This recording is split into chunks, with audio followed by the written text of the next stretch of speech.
ঈশ্বর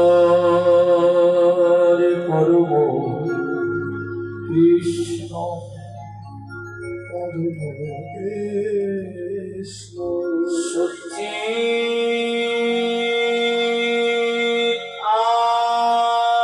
আনন্দ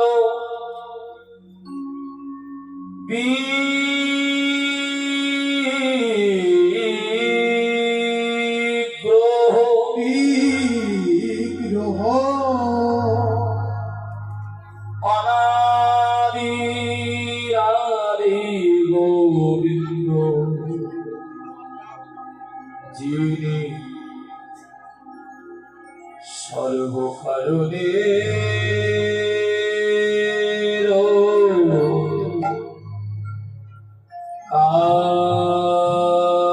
কারণ সর্বকারণে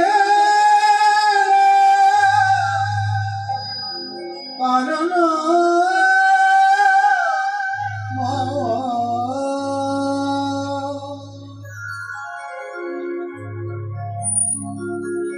জয় জয় শ্রী রাধেশ্যাম।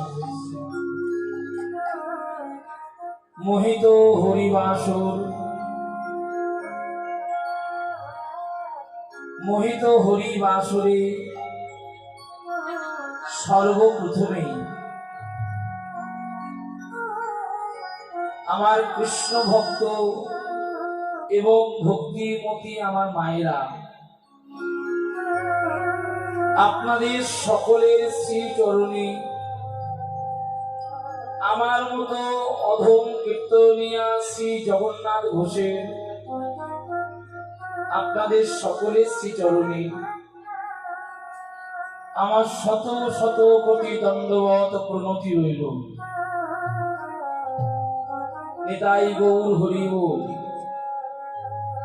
দণ্ডবত প্রণামটি করলাম এই কারণে, বিশ্ব জগৎ মাঝে আমার মতো অধম কেউ নাই। অধম মনে করে আপনাদের সকলের শ্রী চরণ থেকে আমার মতো অধমকে যেন বঞ্চিত করবেন না। নিতাই গৌর প্রেমানন্দে হরি হরি বল হরি বল। সর্বপ্রথমে আজকে দোল পূর্ণিমা অর্থাৎ গৌর পূর্ণিমা, গৌরাঙ্গ মহাপ্রভুর আবির্ভাব তিথি আজকের যে দিন, আমরা প্রথমে জেনে নেব গৌরাঙ্গ মহাপ্রভুর পরিচয় পত্রটি।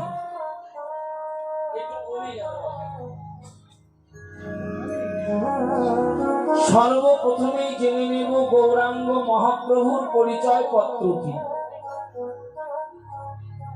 রাধেশ্যাম।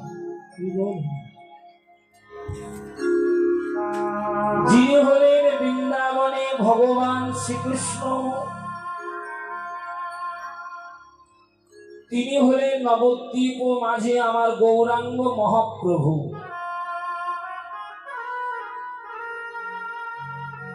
যিনি নবদ্বীপে গৌরাঙ্গ মহাপ্রভু,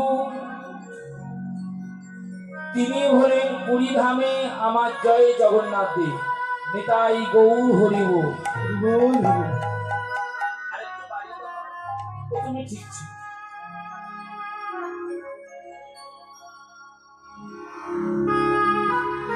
মায়েরা চঞ্চল হবেন না, জায়গাগুলো একটু ভালো করে বুঝতে হবে। মা সবাই মিলে মায়েরা বাবার একটু হাত তুলে বলুন তো, নিতাই গৌর হরি হরি বল। একটু অনুধ্বনি হোক মা, নিতাই গৌর হরি বল।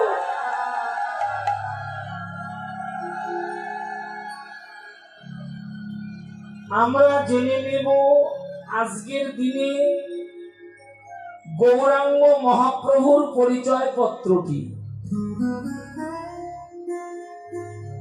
যে গৌরাঙ্গ মহাপ্রভু ইনি কে? যিনি হলেন বৃন্দাবনে ভগবান শ্রীকৃষ্ণ, তিনি হলেন নবদ্বীপ ও মাঝে আমার গৌরাঙ্গ মহাপ্রভু। যিনি নবদ্বীপে গৌরাঙ্গ মহাপ্রভু, তিনি হলেন পুরী ধামে আমার জয় জগন্নাথ দেব। এর মধ্যে কোনো সন্দেহ নাই, এর মধ্যে কোনো ভেদাভেদ নাই।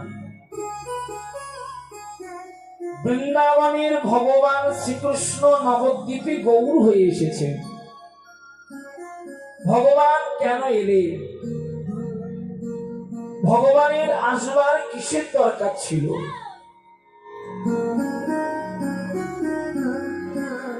বৃন্দাবনে থেকে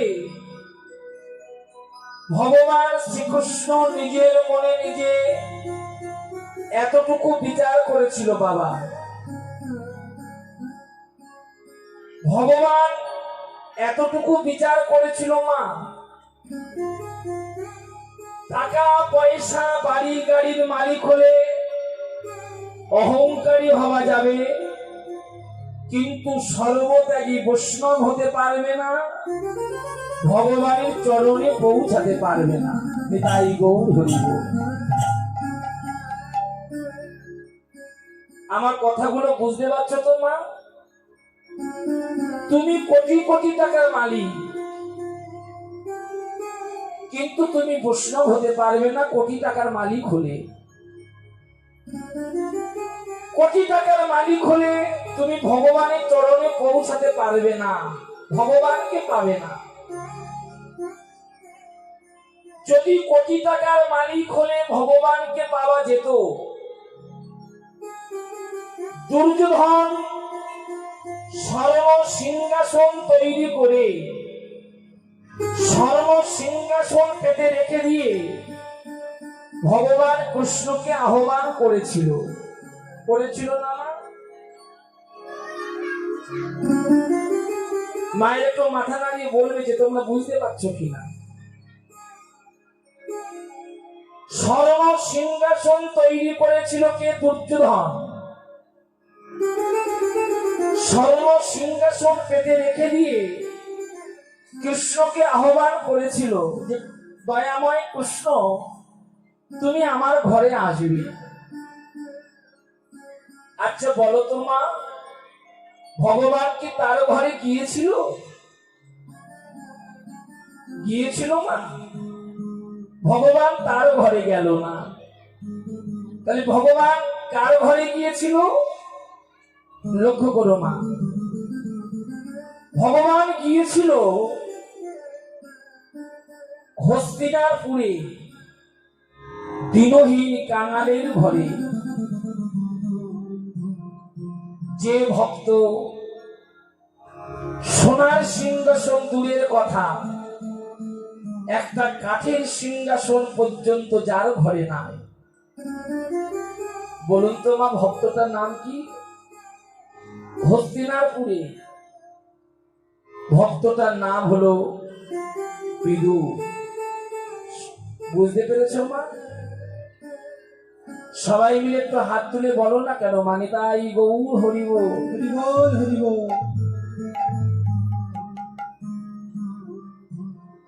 বিদুরের মতো দিনহীন কাঙাল জগতে কেউ ছিল না।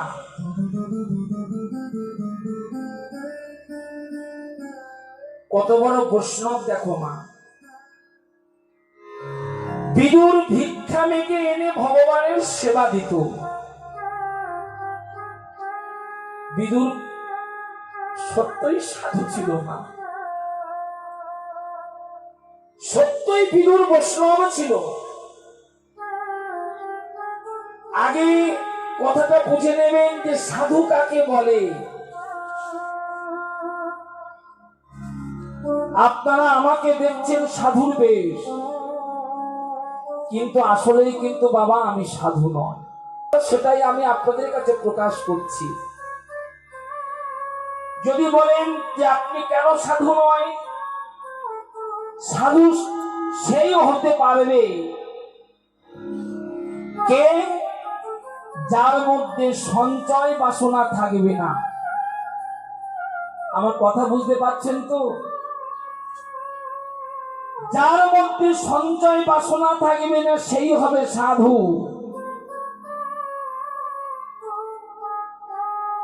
আমি এখানে কীর্তনে এসেছি,